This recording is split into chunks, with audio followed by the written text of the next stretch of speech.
bien le bonjour. Aujourd'hui, analyse de groupement. Je sais que pas mal de personnes ne savent pas analyser les tirs qu'ils font et pour votre progression, c'est indispensable de savoir pourquoi j'obtiens ces résultats et comment y remédier. Pour ce faire, j'ai répertorié et représenté pas mal de schémas avec les problèmes les plus classiques. Alors, si on démarre tout en haut, à gauche, on voit que le groupement ici est super intéressant. C'est mon arme, donc il y a un problème parce que je suis trop bas. Le cas le plus classique, c'est le problème de dévers. Comme vous pouvez voir ici, mes instruments de visée sont tournés, orientés vers la droite, à cause d'une faiblesse de poignet, à cause d'une douleur d'épaule, parce que j'ai pas les mêmes chaussures que d'habitude, je sais pas. Mais en tout cas, le risque principal, c'est d'avoir un dévers sur la droite. Donc, si j'ai un groupement de cette forme, je fais attention au dévers. Deuxième cas, c'est exactement la même chose. C'est mon arme, je suis droitier et tout penche à 8 gauche vers le bas. Encore une fois, c'est un problème de dévers, mais dans l'autre sens. Ensuite, un autre cas très classique, mon guidon est trop haut. Je suis groupé, je sais tirer, mais visiblement j'ai peut-être un souci avec mes lunettes, j'ai peut-être un souci de vue, je ne suis pas concentré, mais en tout cas, évidemment, mes éléments de visée ne sont pas alignés et je dois faire attention à ça. Allez, on continue. Évidemment, à l'opposé, je suis centré, mais mon groupement est magnifique. Mais très bas, évidemment, encore une fois, je ne suis pas centré correctement. Mes éléments de visée sont décalés et là je tire vers le bas puisque mon guidon est plus bas que le reste. On continue avec les cas très classiques. Alors celles-là, ce sont des fautes assez terribles et il faut absolument les éviter. Mon guidon n'est absolument pas équilibré. Sur cet exemple ici, il est trop à gauche. Sur cet exemple-là, il est trop à droite. Et évidemment, je suis centré, mais désaxé. Voilà. Donc là, les erreurs et les problèmes angulaires, ce sont les pires. Normalement, lorsqu'on a des problèmes angulaires, on n'est même pas dans le visuel. Hein. On est sorti. Mais là, pour voir correctement, j'ai représenté les impacts dans la cible. Donc ces erreurs-là, elles sont absolument à contrôler. Si je tire de cette façon, je peux être sûr qu'un problème angulaire a lieu. Voilà, allez, on continue. Sur cet exemple ici, sur la gauche, j'ai représenté des impacts un petit peu partout. C'est quelque chose qu'on fait souvent en début ou en fin de séance. On peut craindre une fatigue générale. Voilà, les yeux sont fatigués, le corps est fatigué, rien n'est bon. Donc peut-être changer de mode d'entraînement à ce moment-là, mais c'est la preuve d'une fatigue générale en règle classique. Au milieu, je tire d'une manière diffusée, mais verticale. Donc je suis centré, encore une fois, c'est pas si mal que ça, mais j'ai un problème et je dois m'orienter sur le problème de respiration. Visiblement, à chaque tir, ma respiration n'est pas contrôlée. Parfois j'expire, parfois j'inspire, parfois j'ai bloqué. Mais en tout cas, le point à vérifier ou à faire vérifier par votre entraîneur ou un ami, c'est votre respiration. On continue. Maintenant, ici, là sur la droite, on a la même chose mais de façon horizontale. Et là, c'est le problème classique de mauvaise position. Mon tronc est souvent en conflit avec le reste de mon corps, mes jambes, etc. Et je lutte par exemple pour tenir une position, et parfois je vais trop loin d'un côté, parfois le ressort m'emmène de l'autre côté. Donc je dois absolument, si je fais des cartons et des visuels comme ça, je dois absolument revoir ma position, c'est ça qui pêche. En règle générale, évidemment. Allez, on continue. Autre exemple, je diffuse, tous mes impacts sont en bas à droite, pour un droitier évidemment. Le problème, c'est en général un problème de queue de détente. Je n'appuie pas sur ma queue de détente d'une manière, comment je pourrais dire, d'une manière perpendiculaire. Visuel du milieu. Alors là, tout est orienté et diffusé vers le bas gauche.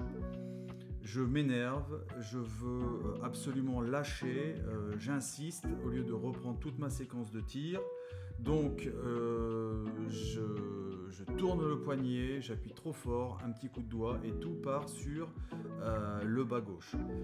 Je dois absolument en prendre conscience et changer cette mentalité.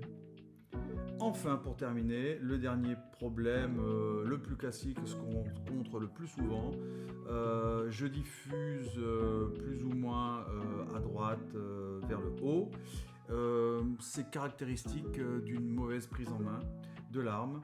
Donc je dois absolument reprendre mon arme correctement, la positionner correctement. Donc je mets de mes deux mains, je pose correctement l'arme dans le creux de mon pouce et je dois absolument retravailler la prise de l'arme. Très bien. Donc, fort de ces petites connaissances, on va analyser ce que j'ai fait la dernière fois. Donc, comme je vous disais dans la vidéo précédente, je veux absolument réussir d'une manière très très classique, banale, je dirais même. Je veux absolument faire les 270, les 9 de moyenne. Et pour ce faire, la dernière fois, j'avais uniquement 30 minutes. Je note dans mon scorebook que je suis un peu énervé, j'étais en retard, donc je sais que les conditions n'étaient pas réunies pour faire un bon entraînement, donc j'ai choisi de me tester. Voilà, donc première phase ici. Comme vous pouvez voir, le carton est arraché parce qu'en fait, je me suis échauffé et j'ai tiré sur carton blanc. J'ai tiré pas mal de coups et j'ai tiré d'une manière relâchée. J'ai essayé de poser ma respiration parce que ce jour-là, j'étais un peu énervé, un peu pressé. Et je me suis concentré sur les sensations. À l'issue, j'ai fait ce premier carton. Donc, vous voyez le visuel. Je suis plutôt content de moi, comme je disais la dernière fois. Je suis plutôt groupé, en tout cas pour mon niveau, ça me plaît. Et dans mon scorebook, j'avais noté que le 8 en haut à gauche avait été un anticipé. Je savais, j'avais prévu, j'avais annoncé que j'avais loupé ce tir et je suis satisfait puisque ma sensation et mon résultat sont identiques. Mais j'étais plutôt confiant. La deuxième série, là, c'est la catastrophe pour moi. En tout cas, je n'aime pas du tout cette série. Alors, qu'est-ce qu'on voit ? Bon, je ne suis pas sorti du visuel, c'est déjà ça, vous me direz. Mais mon tir est trop diffusé. Je ne suis pas concentré, j'avais pris la confiance.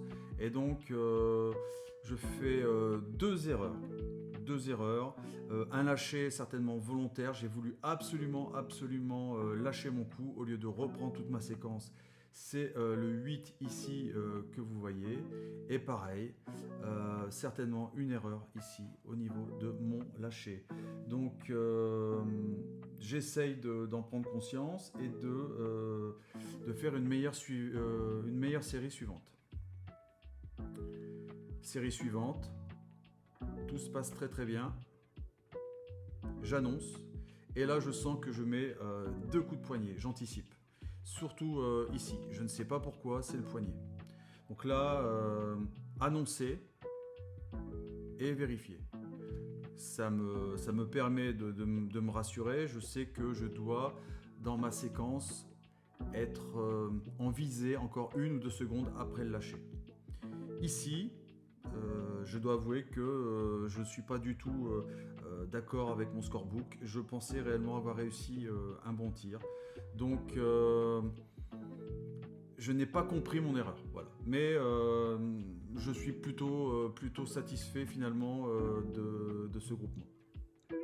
Enfin, pour terminer, j'ai pris conscience de tous mes problèmes et je suis content de cette série. Je suis groupé, je suis centré, je suis satisfait parce que j'obtiens également le 9, même un peu plus de 9 peut-être, 9 de moyenne, avec toujours le même problème, 7 anticipé en 8 haut. Je veux absolument lâcher et je perds ma concentration. C'est évident, je perds ma concentration. Au lieu de reprendre la séquence, je dois absolument, en ce qui me concerne, prendre conscience de ça. Voilà. Donc, c'est terminé pour ces analyses. Si tu veux des vidéos comme celle-ci, n'hésite pas à me le faire savoir. On peut en parler dans les commentaires. Nous sommes 19 actuellement abonnés.